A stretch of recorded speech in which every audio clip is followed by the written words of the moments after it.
जय जैन बंधुओं, आचार्य नेमिचंद्र सिद्धांति देव विरचित द्रव्य संग्रह ग्रंथ को हम सभी परम पूज्य प्राकृत मर्मज्ञ मुनिश्री 108 प्रणम्य सागर जी महाराज की मंगल देशना में 19 मई से प्रारंभ हुई ऑनलाइन पाठशाला के माध्यम से बड़ी ही सरलता से सीख रहे हैं। प्रथम सत्र में गाथा 1 से 20 में हमने अब तक क्या क्या पढ़ा, आइए एक नजर डालते हैं। सर्वप्रथम गाथा 1 का मंगलाचरण हम सभी पूज्य गुरुवर की मंगलवाणी में सुनते हैं। जीवमजीवं दव्वम् जिणवरवसहेण जेणणे दिठम्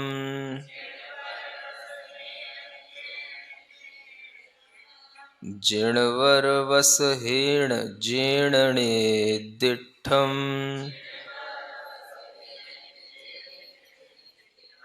देविन्दविन्दवन्दम् वन्दे तं सर्वदा शिरसा। गाथा 1 के मंगलाचरण के माध्यम से हमने जाना जीव और अजीव दो द्रव्य होते हैं।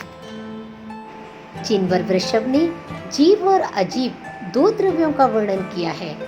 ऐसे जिनवर वृषभ देवेंद्रों के समूह से वंदनीय है। साथ ही हमने जाना तीर्थंकर भगवान की वंदना भवनवासी के 40 इंद्र, व्यंतर के 32, कल्पवासी के 24, ज्योतिषी के 2, सूर्य और चंद्रमा, मनुष्य का 1 इंद्र चक्रवर्ती और तिर्यंचक का 1 इंद्र सिंह करता है।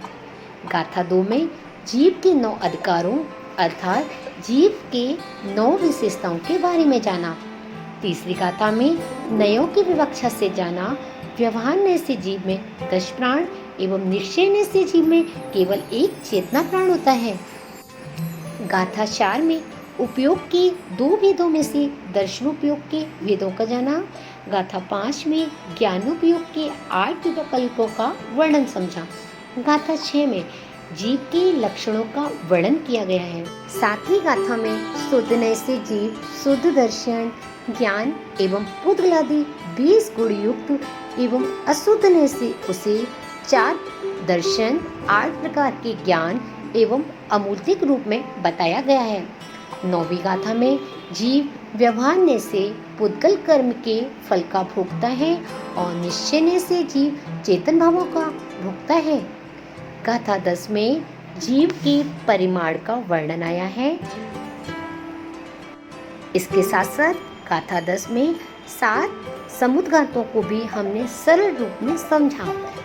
गाथा 11 में संसारी जीव के 2 भेद त्रस और स्थावर को भी हमने सरल रूप में जाना। गाथा 12 में 14 जीव समास एवं गाथा 13 में मार्गणा और गुण स्थान के भेद से जीव के भेदों को वर्णन को समझा।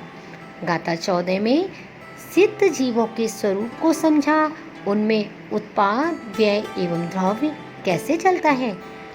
साथ ही हमने जाना सिद्ध परमेष्टि के 8 मूल गुण कौन कौन से होते हैं एवं किस कर्म के क्षय से आत्मा में कौन सा गुण प्रकट होता है।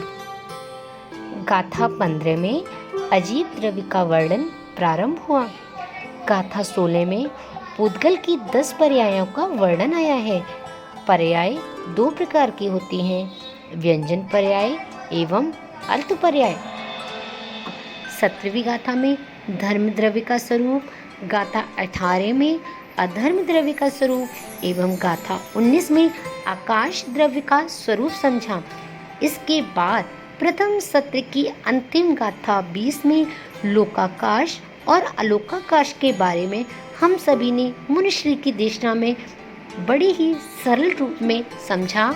आगे की गाथाओं में काल द्रव्य एवं 7 तत्वों का वर्णन एवं ध्यान का वर्णन जानने के लिए आपको जुड़ना होगा सत्र 2 से।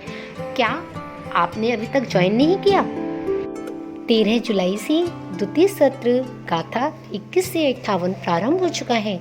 यदि आपने द्रव्य संग्रह की ऑनलाइन पाठशाला को अब तक ज्वाइन नहीं किया तो देर किस बात की, आज ही संपर्क करें।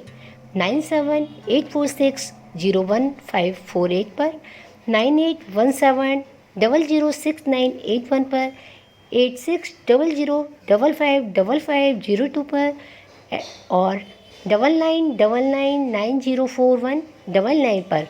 और पाइए मौका ढेरों इनाम पाने का।